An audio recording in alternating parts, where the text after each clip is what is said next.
Hello and welcome back to Fully Booked, the Hidden Gems author podcast, in which Craig Dutch and myself, Roland, get to chat to some of the leading lights and most interesting figures in this crazy business we are in of writing and self-publishing. And today we are delighted to have a very special guest, an author of short stories about the Weird West. There is a new novel coming out very soon. It is KC Grifant. How are you doing today, KC? I'm great. Thanks for having me. We are delighted to have you. I know you can't wait to hear glean all of your wisdom, suck it out like juice from a lemon. And we have, of course, the man himself, Craig Dutch, the owner and founder of Hidden Gems and an author himself. How are you doing today, Craig? Great. Thanks, Roland. And thanks for joining us, Christine. The short story market is so much different than the novel market, which is what most of our listeners are probably used to writing in. But there's always that idea that, if you can pump out short stories and if you can find the market for it, it's just like another avenue of writing, right? It's like if you, as a writer, sometimes you'll write articles or whatever, right? Novels are often months or a year in between, and sometimes you need some more steady income to make during the off times. And since a short story would normally take less time than a novel, it might be something for people to consider if they have the skills to pull it off, because it is kind of a different skill set, isn't it? It's not the same as writing a novel. Yeah, that's exactly right. And the timing that you mentioned is one of the advantages of writing short stories, right? So I'm a parent of 2 young kids, so writing time and I work full-time outside of creative writing, so writing time is very precious. And what I like about the short story is you can have an idea, write it, edit it in a weekend, a day, a week, a month. The timeline is so short, it can be very satisfying to get an idea out and kind of done in that short turnaround time. So that's definitely one of the advantages of short story writing, for sure. Yeah, and you're someone who writes a lot of these, and you have a lot of experience. You've actually given talks about the topic of short stories in conferences. You have like a whole presentation you put together, right? Yeah, that's right. And I've published probably dozens of short stories at this point in magazines, anthologies, podcasts, kind of internationally. So I've done a lot of short story writing. I've seen what works and what doesn't. I've done a lot of editing of short stories as well. And it's, as you say, a very different art form than novel writing, but I think it's really useful for writers to try it out if they haven't before. And I'll tell you about how I sort of started writing short stories, because I had always written novels kind of as a teenager. Growing up, I always wanted to be a novelist. I hit a pretty big writer's block for maybe 5 years when I was in my 20s, kind of figuring out what I wanted to do. And I found short stories was an avenue back into writing, because the pressure, was much less than a novel. It can be very overwhelming, especially if you're just getting into writing or getting back into writing. Versus a short story, you try it. If it doesn't work, it's fine. You haven't wasted, years of writing. So I started writing short stories about some of my main characters in my novels, kind of their big moments, their turning points, and made these standalone pieces, and found that it was really useful to kind of get that writing momentum back. And there's so many kind of markets and avenues for short story writing. I feel like it's actually a really good time to write short stories. There's a ton of online magazines. There's really cool podcasts. I feel like so many publishers are putting out anthologies pretty constantly, especially indie presses. So there's a lot of places to submit short stories to. That's a point that we should sort of touch on a bit more, because most of our listeners are self-published authors, right? So they write their novel and then they take it over to Amazon or Barnes & Noble or wherever, and they upload it, and they put in their metadata, they hit publish, and they're done. With the short story, though, you can technically publish short stories on Amazon, but typically you would be looking at a more traditional route A lot of people would be looking at a more traditional route of submitting to different places like that. I mean, so can you tell us about those places, what that process is like, but also the idea of, can you do both? Can you take a story and publish it in one of those things and then also publish it yourself on Amazon, or, is it an either or situation like it typically is for novels? Right. No, that's a great question. And one of the kind of awesome things about short story writing is that the short story can keep working for you like long after you've finished writing it. And what I mean by that is you write the story, you send it out, say to magazines, anthologies, you get that first acceptance, and typically, that exclusivity of publishing it is a few months, maybe a year at most, and then the rights revert back to you. What that means is you can then submit that story again to other places. Many places take reprints, and you would check the submission guidelines to make sure. Oftentimes reprints, you get paid a little less. Sometimes you get paid the same. But basically, you can keep sending out that story kind of forever, right? As soon as the rights come back to you. So that's also an advantage. Another thing that might interest kind of your marketing listeners is that this is something I plan to do. If you have a lot of short stories kind of tied to maybe one of your novels, you can then compile them and do your own collection, right? And you could publish that on Amazon as opposed to individual short stories. So for example, I have my Weird West novel coming out, but I've written actually a lot of short stories about these main characters even before I wrote the novel, many of which were published, but the rights have reverted to me. So at some point, I'd like to collect those. And it's about the main characters, side characters, kind of other adventures. I'd like to collect those and then, publish those as their own collection. So that's a fun thing with short stories too. So if you were to have one that you sold and the rights revert back to you, and whether you resell it again and again, but when you wanted to go and publish it as an anthology of your own, at that point, now it's up in a book on Amazon or wherever, can you still sell that story somewhere else? So then it gets trickier. A lot of places won't take a story if it's sort of available for purchase. Actually, let me take that back. Actually, I think you could. I'm trying to think this through of the contracts I've read, because imagine you submitted a short story to an anthology, it's then published on Amazon. That's kind of there forever, but the rights have reverted back to you. So I think in that case, though, where you've published it yourself, you would probably just want to disclose that when you're submitting, and it would really depend on the publisher. Honestly, I think a lot of publishers, if the piece is what they're looking for, they'd probably be happy to publish it again, as long as it's not interfering with any rights. But I would definitely check in that case. And how long are the stories typically that you're writing, at least? So short stories are so interesting because they can be 100 words or they can be like 10,000 words, right? And you kind of get into nuances there where you have these labels like novelette, novella even. You have flash fiction, you have drabbles. Drabbles are exactly 100 words, which is a really fun writing exercise, right? It kind of gets you to think outside of your normal writing style and writing zone. And a lot of places are interested in those drabbles, 100 words, 1,000 words. Usually the sweet spot for a short story that I've seen is around 3,000 to 5,000 words. So a lot of places are looking for like 2,000 to 5,000. But there's lots of variations. Some places will go up to 9,000 words. Those get a little harder to sell. And then under 2,000, those are considered flash fiction typically, and there's a huge market for flash as well. And then, like, what sort of payment are you looking at for something in the 3,000 to 5,000? Is it per word? Is it flat fee? And then, like, what kind of range are we talking about? Yeah, it's a mix. So there's what's considered pro pay, which is typically about 8 cents a word and up.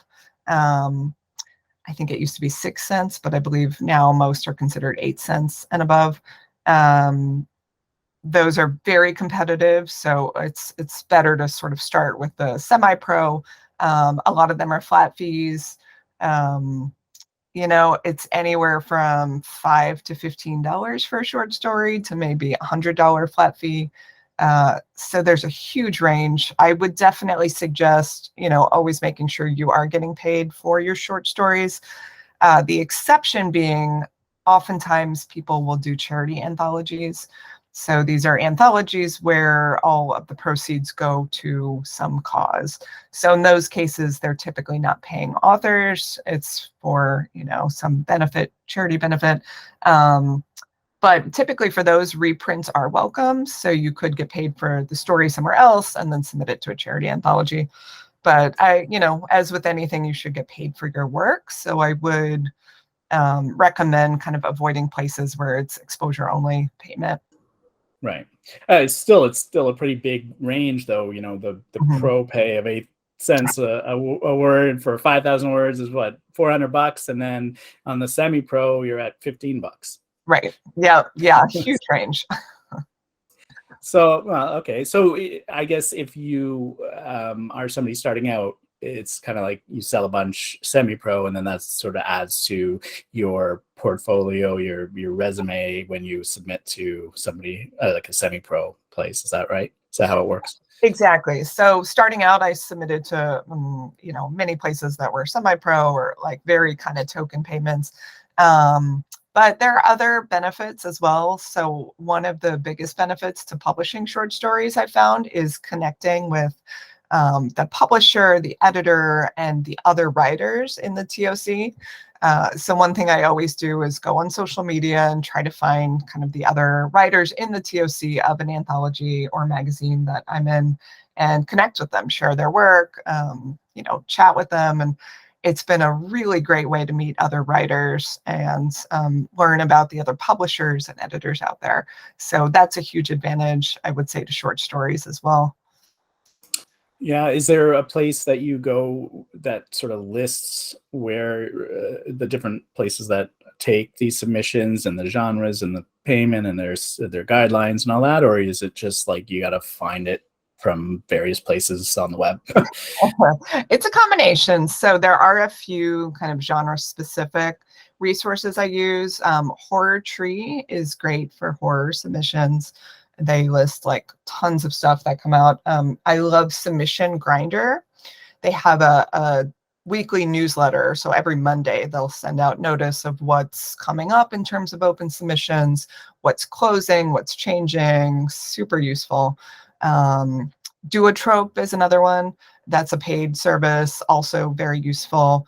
And then actually Facebook groups I found to be very helpful. There's some that are specific for science fiction open calls, some for horror calls, and you'll have members kind of post when they see submission guidelines come up and when they see open calls. And then Twitter has been helpful in the past. So yeah, I would say social media and some of these website services are very useful, and it can be overwhelming. Sometimes there's, a billion calls out for the month of January, and you have to kind of figure out what works best for you. And is it a very competitive sort of landscape? Is there I guess you don't really necessarily know how many submissions are going into a certain place, unless they, I don't know, maybe they post that. But in general, I assume that, there's probably a lot of people trying to get a certain small amount of spots, right? Yes, absolutely. I mean, publishing in general is competitive, right? But I think short stories are extremely competitive because it is theoretically easier to write, right? Because anybody can write one, in a week. It doesn't take the same level of perseverance necessarily as a novel. So I do think there are a lot more short stories out there. But same with novels, right? There's going to be a lot that aren't going to be the best fit for the magazine. They maybe aren't as polished as they should be. But I have seen from publishers posting that they get these record numbers of submissions, it seems like, every month. That said, I think that actually ties back to a tip I wanted to give, which is about the opening of the short story. And this is related to slush readers, who are, those readers who are reading the initial stories that come in before sending it on to the higher level editors. In a short story, that opening is so important. It's important for novels as well, but the short story is especially important. You have such limited space to convey your story and to convey your themes. And the opening has to be a hook. It has to set kind of the tone of your story. So I would say more than any other part, that beginning is so essential for a short story, and it'll help elevate the story out of the slush pile. How long of a hook do you need? Like how long is that opening? Like, we're talking your first paragraph or your first page, your first, when you're talking about 3,000 to 5,000 words, you don't have a lot of leeway there, right? Right. Yeah, I would say first sentence, first paragraph, first page is too much space, right? So, and I write a lot of stories that are 2,000 words, so that hook has to happen very, very quickly. Some of the best short stories I've seen pretty much all have like a killer opening line. So I strongly recommend working on that opening. And paragraph's okay, but if you can get a really great first line, and obviously the rest of the story should follow that. It shouldn't be kind of a throwaway line that doesn't relate to the story.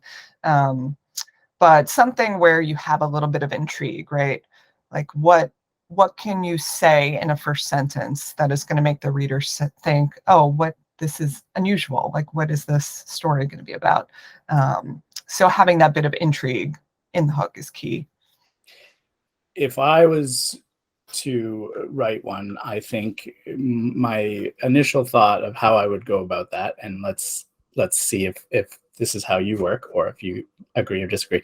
I have a feeling I would probably want to write the story first and then come back to the hook once I know everything that's happening, and I can sort of pick out that juicy part that I want to tease, or that I want to, foreshadow, or that I want to, is that how you work? Or do you like start with your hook and then just launch into your story? I do the latter, actually. I try to find a hook and let that kind of dictate the story a bit, but I love working from images for short stories. So one thing I've done with a group of other writers is a weekly kind of flash writing exercise where somebody will put up an intriguing picture, usually like fantasy sci-fi, or maybe 2 pictures. And from there you write a short story and everybody shares at the end of the weekend. And I always try to get that hook and that first sentence right. And then from there, let the rest of the story flow. But I think a lot of people do the opposite, as you were saying. I have a feeling that it defines whether you're a plotter or a pantser. And it sounds to me like you're probably more of a pantser, right? Yes. Yeah, and I'm more of a plotter. So I would be like, okay, I got to write the whole story and then I'll figure out the hook. And you're like, I'm going to start with the hook and just go, which probably is, better, especially for short stories. But that being said, this is a good leeway into, the idea of what is it that makes a good short story. Like let's talk about sort of the techniques that you need to write a story now that we know what it is and where to sell it. Like how are we going to write it? Yeah. Well, I would say to start, the kind of biggest mistakes I see with short story writing initially is kind of twofold. One is writing a vignette instead of a short story. So that's kind of that moment in time where you're capturing maybe an atmosphere or imagery, and it can be very beautiful, but there's no momentum, nothing's happening, right? There's no character growth. So that is very common in short stories. And sometimes it can work. It's not, something you never ever want to do, but it tends to be, I think, something people do that is not quite as strong a short story as it could be when it just sits as a vignette. And on the opposite end, I see a lot of writers try to pack in too much plot, right? So unlike a novel, you don't really want subplots or a lot of side characters, right? You really want to focus in on one character or maybe a few, kind of one moment, one instance, one plot. So you have to hit that sweet spot where it's something's happening, there's an arc, but it's not overly complicated and it's not enough change in the story.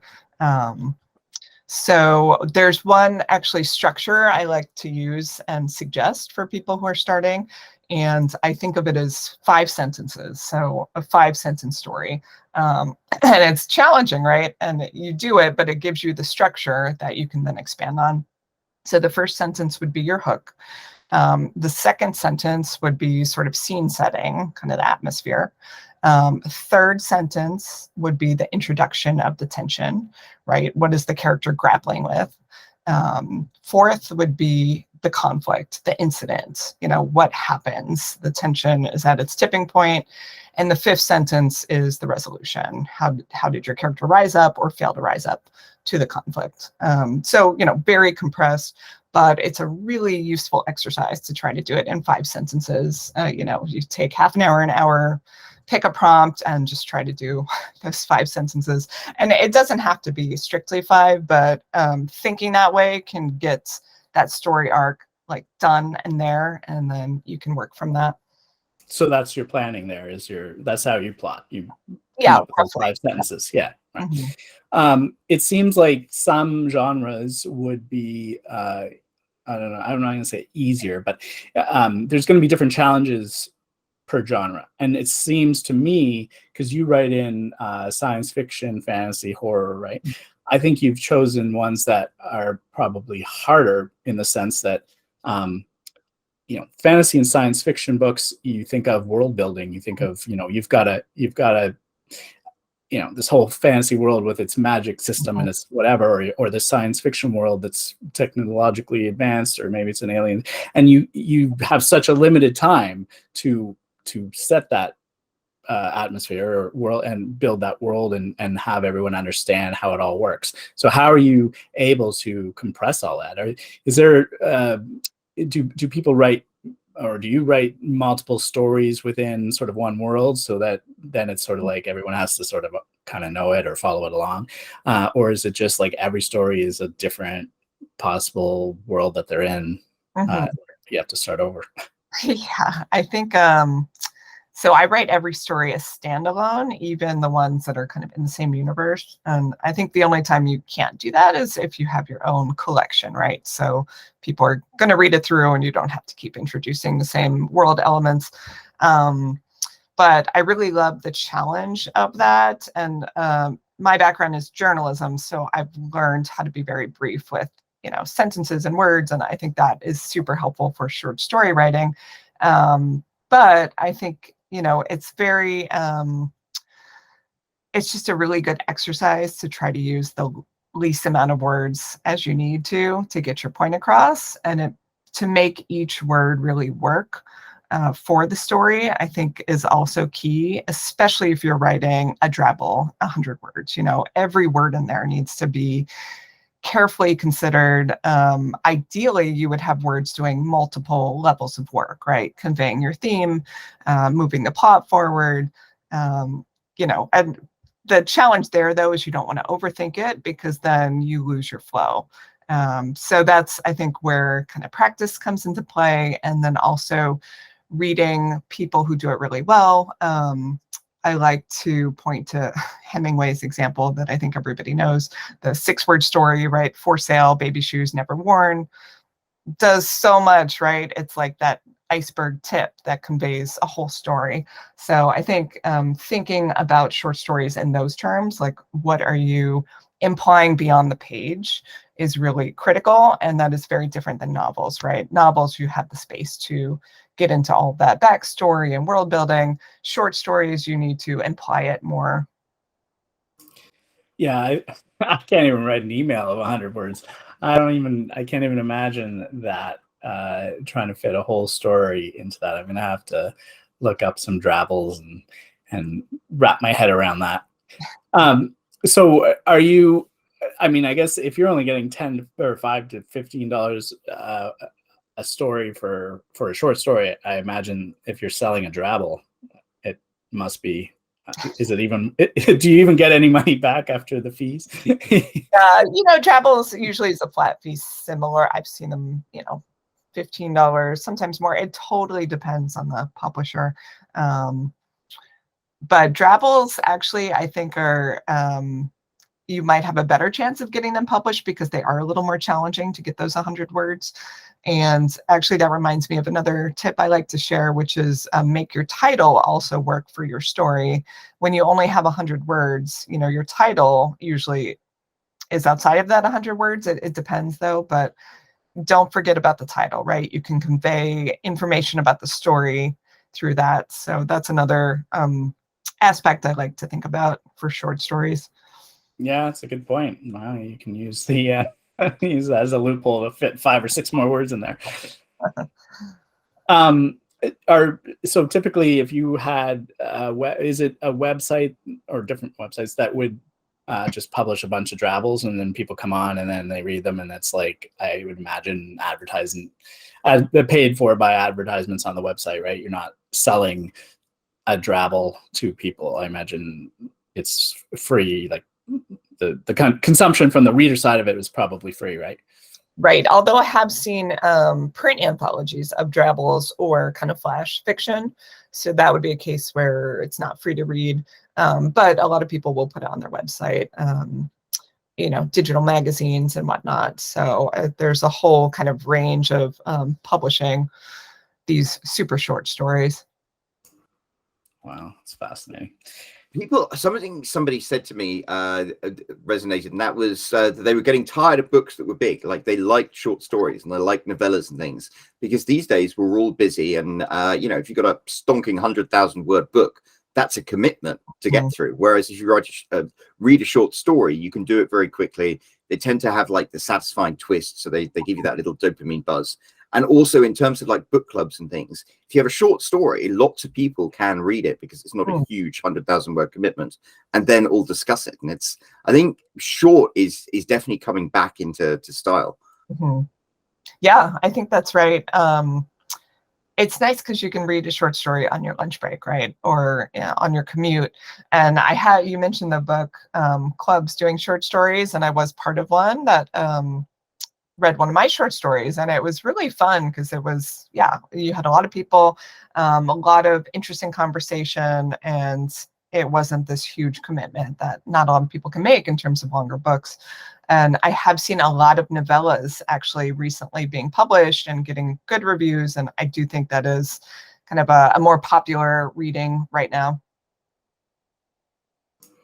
So to get back to some of the techniques, you mentioned your 5 sentences. You have a presentation that you give on this. So what sort of things do you talk about for people that are looking to start writing this, aside from the 5-sentence idea? So definitely examples. And as far as kind of those first sentences go, I like to share some examples of how to make the reader feel intrigued and want to read more.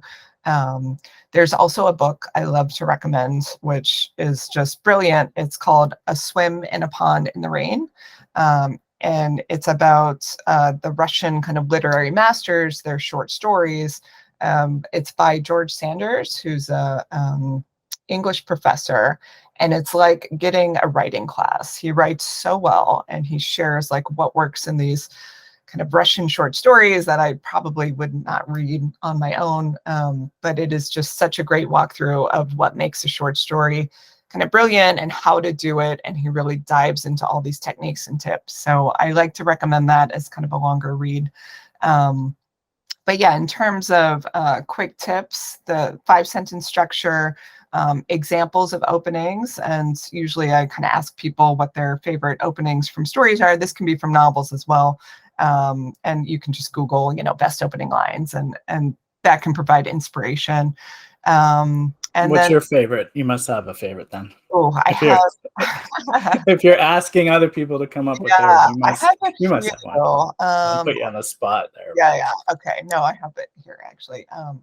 So the examples I like to give, one is in the beginning, Sanford Carter was ashamed of becoming an army cook. That's from The Language of Men by Norman Mailer. And that sentence does so much, right? In the beginning, Sanford Carter was ashamed of becoming an army cook. So you have this weird shame. Why would somebody be ashamed? You know, that kind of presents a question. You have the in the beginning, which implies something's going to change. So there's the question of what changes, why does it change? And the sentence also gives you some setting, right? He's an army cook. So that opening sentence does so much. I think it's a great example. Another one I like to share is, I'll read it. The thing about being the murdered extra is you set the plot in motion. And that's from a short story called Being the Murdered Extra by Kathy Ulrich. And that's just so intriguing. I mean, how could you not read more after that, right? So those are just two examples of sentences that give you that intrigue, you know, set up the story.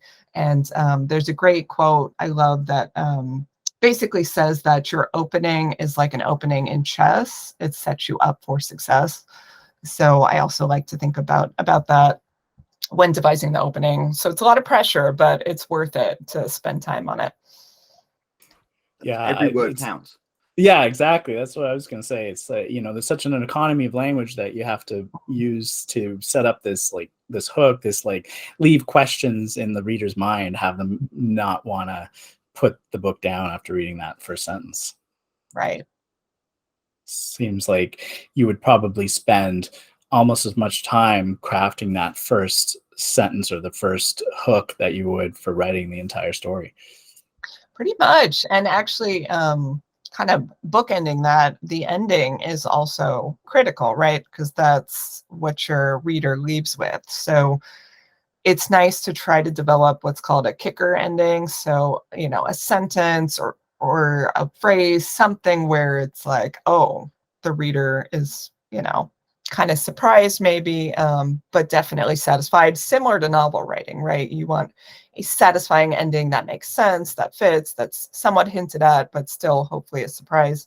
But in that sense, the kicker sentence, you still need to consider every word pretty carefully. And, you know, you want to leave readers with that, oh, kind of kick to the face almost in a good way. Yeah, I imagine you would have to always end a short story with a satisfying ending. Like it's not like a novel where you can leave an open-ended ending because you're going to write another novel. Typically, your short stories are not going to be serial. I mean, unless you were saying, you know, if you were writing an anthology of your own, maybe. Mm-hmm. But when you're selling them to a publisher, you have no idea if they're going to buy your next one or when that might be. So you can't really end it on a point that doesn't satisfy the reader. Otherwise, they're not going to be happy about it, and they'll probably not want to read any of your stuff anymore. Exactly. And the thing is, when they're good, though, you binge read them. I don't know if he was popular in America, but Jeffrey Archer was a writer in England who wrote short stories, and the twists in them were always so perfect. It was so satisfying when you read them. And to a certain extent, I'm thinking there are short stories that have stayed with me as much as full-length novels that I've read, just as because they're so good at creating like that moment in time and having that twisty ending.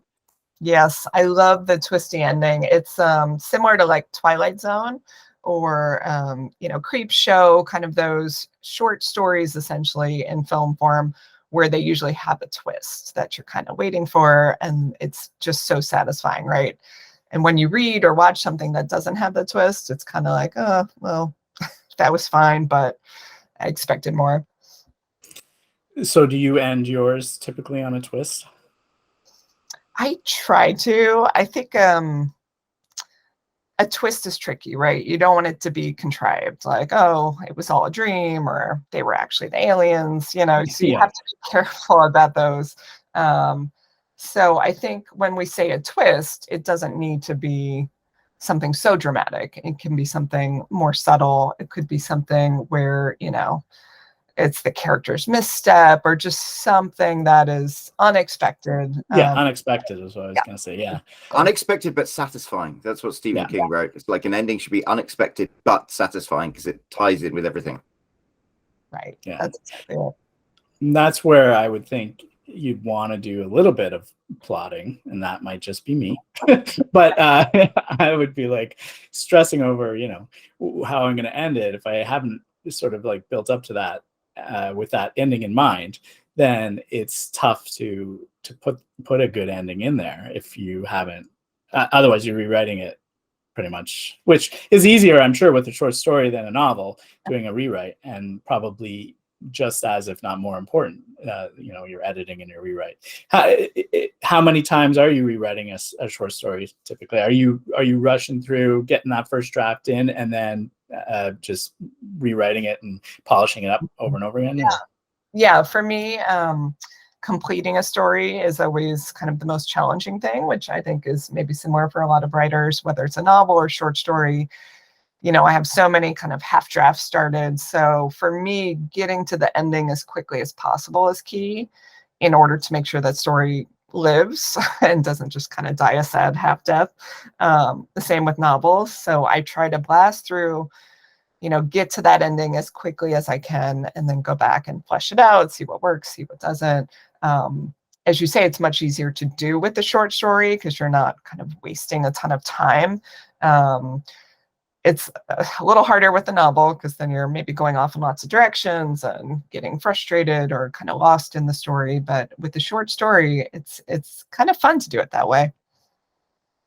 Yeah, and I think it's easier to keep it all in your mind, right? A whole short story in your head is easier than a whole novel. So often with a novel, you might end up with inconsistencies or stuff that you wrote at the beginning and then you forgot about and then you didn't tie up, or that Roland talks all the time. That's more about a series with his issue, but where in book one the guy had a brother and then later on he was an only child, and it's like with a short story that probably is less of a concern because you can just in one sitting rewrite it, and you saw what you wrote at the beginning, right?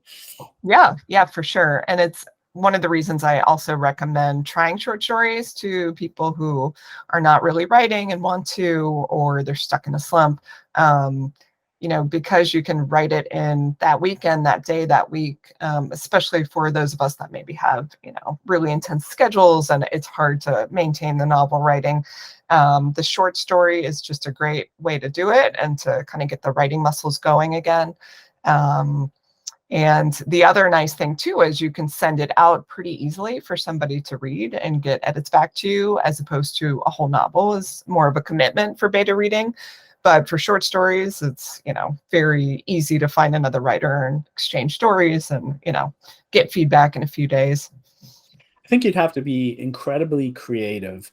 I mean, authors in general are creative, obviously, but it's almost like a whole nother level to me of creativity, because it's, a novel is like this one idea you have and you wrote it and it took a long time and it's a big thing and whatever, right? But with a short story, I got to come up with a new idea with a new unexpected ending and a new world and a new character, like every time I sit down to write. Mm-hmm. And that seems like where are you getting all your inspiration from for all these different ideas and stories?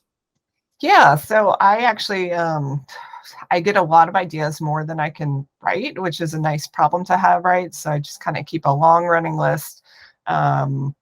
And a lot of them I hope to get to at some point when I have more time. But I would say probably where most people get their inspirations from, sometimes it's a moment, you're out shopping and you see somebody do something kind of unusual and you're like, oh, I wonder what their story is. Images, which I mentioned before, can be really good to prompt a writing exercise. So, if somebody's looking to try this, I would suggest maybe getting another writer friend or two, getting an image, having everybody write a short story. And it kind of forces you to write, right? Even if you don't have an idea, you're looking at this image and you're like, oh, I need to come up with some story around it.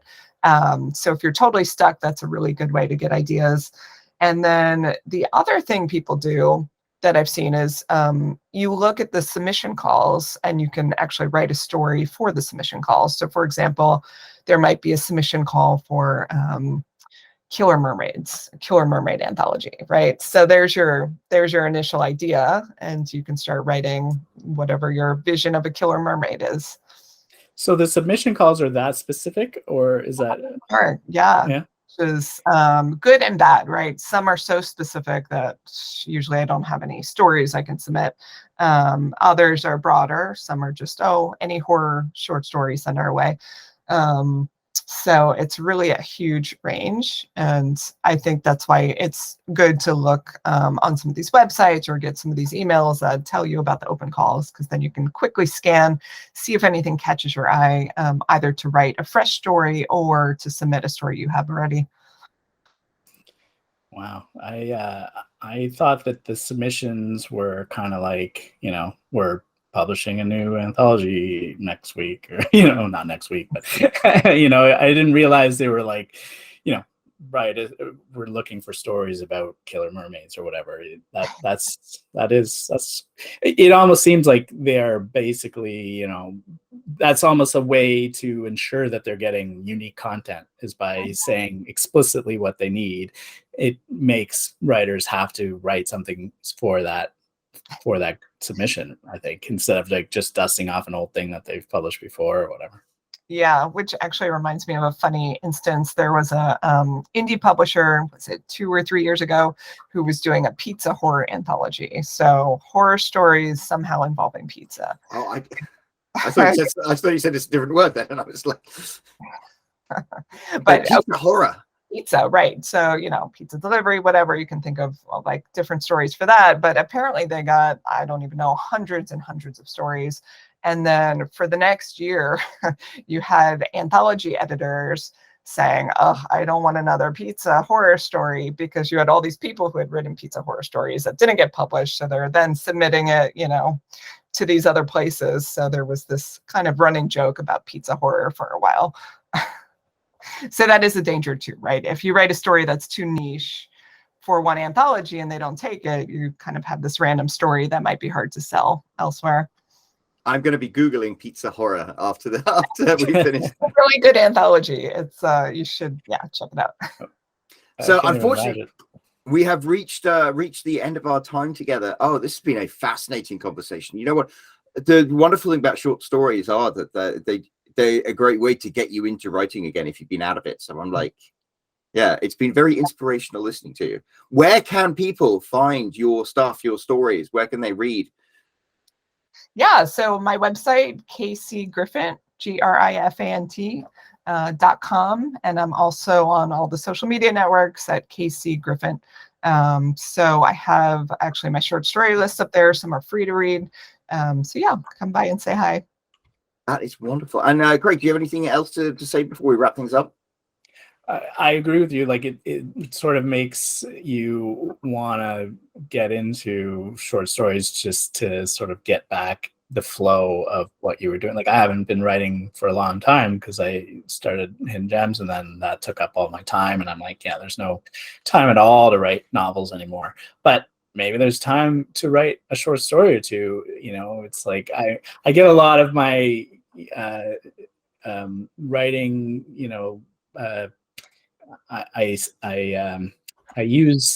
I write the newsletters, and I'm writing emails all day, every day. So, my need to really just write isn't that huge, in that sense, but my need to be creative and to write something creatively has not been sort of quenched lately. So, I think maybe I'm going to start looking at some of the short story stuff, get in and read some of that and get into the mode. Cause like you've sort of like made me think to myself, yeah, maybe I should get back to that. That would be cool. Yeah. Thanks for coming on and talking to us about it. Cause it was really interesting. I think a lot of authors are going to find this interesting, especially if they haven't really put any time into writing short stories before because they didn't know sort of anything about it. This sort of gives them a great, actually we covered, I think, everything really, from where to sell it, what you get paid, how to do it, so it's a really good talk. Thank you for coming on. Yeah, thanks for inviting me. It was fun. And if you have any questions for Casey, make sure to leave them down in the comment section below. Hit that subscribe button if you haven't done already, whether you're listening to us as a podcast or you're watching on YouTube. And remember to be back next week for another episode of Fully Booked with another guest. Thank you so much. And remember, look up KC Grifant and all her stories. Cheerio.